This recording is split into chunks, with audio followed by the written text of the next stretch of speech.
जब देश में लगातार राष्ट्रीय सुरक्षा और नरेंद्र मोदी की सरकार से जवाबदेही मांगी जा रही है, उसी वक्त ऑपरेशन सिंदूर को लेकर एक बड़ा खुलासा हुआ है जिसने सरकार की मंशा और फैसलों पर गंभीर सवाल खड़े कर दिए हैं। पहले विदेश मंत्री जयशंकर ने चौंकाने वाला बयान दिया था कि ऑपरेशन सिंदूर से पहले पाकिस्तान को हमले की जानकारी दे दी गई थी, जिसने दिखा दिया कि कितने गोपनीय तरीके से यह सैन्य अभियान किया गया। फिर अमेरिकी राष्ट्रपति डोनाल्ड ट्रंप ने दावा किया कि उनकी मध्यस्थता की वजह से भारत और पाकिस्तान के बीच सीजफायर हुआ, उनकी धमकी की वजह से जंग रुकी। अभी इन्हीं मुद्दों में देश उलझा हुआ था कि अब इंडोनेशिया में भारतीय दूतावास के रक्षा अताशे कैप्टन शिव कुमार का एक और सनसनीखेज खुलासा सामने आया है, जिसमें उन्होंने कहा है कि बीजेपी के राजनीतिक नेतृत्व के दबाव और सैन्य ठिकानों पर हमले न करने के निर्देशों की वजह से भारतीय वायुसेना को ऑपरेशन सिंदूर के दौरान अपने कीमती लड़ाकू विमान गंवाने पड़े। यह खुलासा न सिर्फ सरकार की रणनीति पर सवाल उठाता है, बल्कि ये भी दिखाता है कि क्या राष्ट्रीय सुरक्षा को राजनीतिक लाभ के लिए दांव पर लगाया गया। कैप्टन शिव कुमार का यह बयान, जो जकार्ता की यूनिवर्सिटी में 10 जून को दिया गया था, उनके प्रेजेंटेशन का हिस्सा था, अब वायरल हो रहा है और देश में एक नई बहस को जन्म दे रहा है। और इसके साथ ही ये सवाल उठाता है कि क्या सरकार ने अपने प्रचार के लिए सेना की ताकत को कम किया और देश की सुरक्षा के साथ समझौता किया। आखिर सच क्या है और सरकार की प्राथमिकता कहां पर है? क्या नरेंद्र मोदी की सरकार की वजह से देश ने अपने एयरक्राफ्ट्स को खो दिया है? ऑपरेशन सिंदूर के बाद इसके प्रचार के लिए करोड़ों रुपए लगाए गए, सच्चाई को छुपाने के लिए प्रचार किया गया। लेकिन अब इंडोनेशिया में भारतीय दूतावास के सैन्य अफसर कैप्टन शिव कुमार ने जो बयान दिया वो बेहद गंभीर है। वो दिखाता है कि कैसे देश की जनता से सच्चाई को छुपाया जा रहा है। ऑपरेशन सिंदूर के वक्त हमें नुकसान हुआ और गोदी मीडिया फेक न्यूज फैलाता रहा। क्या ऑपरेशन सिंदूर का इसी वजह से जोरों शोरों से प्रचार किया गया ताकि सच्चाई बाहर ना आ जाए?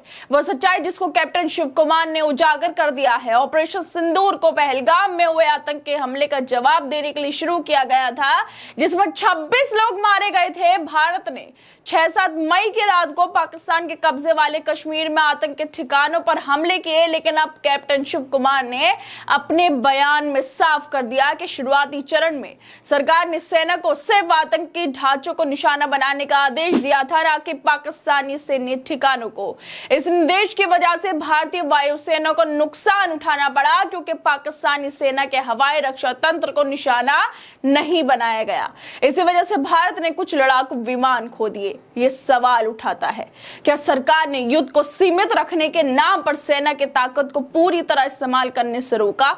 अगर ऐसा था तो क्या ये फैसला राष्ट्रीय सुरक्षा को प्राथमिकता देने के बजाय राजनीतिक छवि को चमकाने के लिए लिया गया?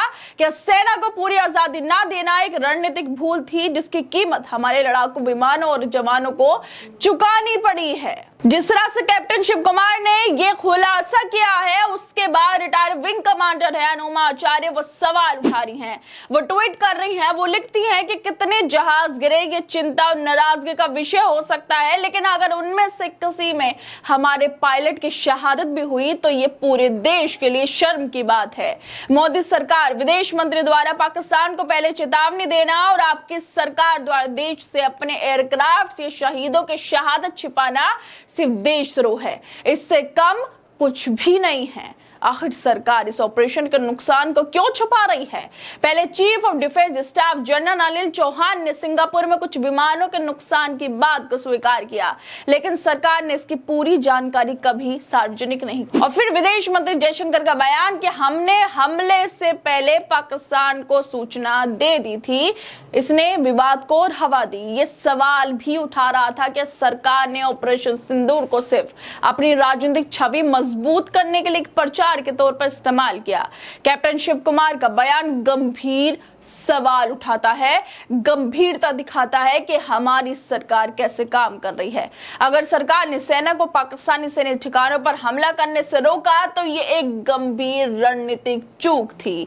पाकिस्तान ने इस मौके का फायदा उठाकर भारतीय विमानों को नुकसान पहुंचाया, जैसे कि कैप्टन कुमार ने अपने बयान में बताया है। और जिस तरह से कैप्टन कुमार का यह बयान सामने आया है, उसको लेकर कांग्रेस नेता जयराम रमेश भी ट्वीट करते हुए लिखते हैं कि ऑपरेशन सिंदूर पर पहले सिंगापुर सिंगापुर में चीफ ऑफ डिफेंस स्टाफ यानी हमारे CDS ने अहम खुलासे किए। फिर इंडोनेशिया में एक कार्यक्रम के दौरान एक वरिष्ठ रक्षा अधिकारी ने उन बातों को आगे बढ़ाया, लेकिन प्रधानमंत्री सर्वदलीय बैठक की अध्यक्षता करने और विपक्ष को भरोसे में लेने से क्यों इनकार कर रहे हैं? संसद का विशेष सत्र बुलाने की मांग को क्यों खारिज किया जा रहा है?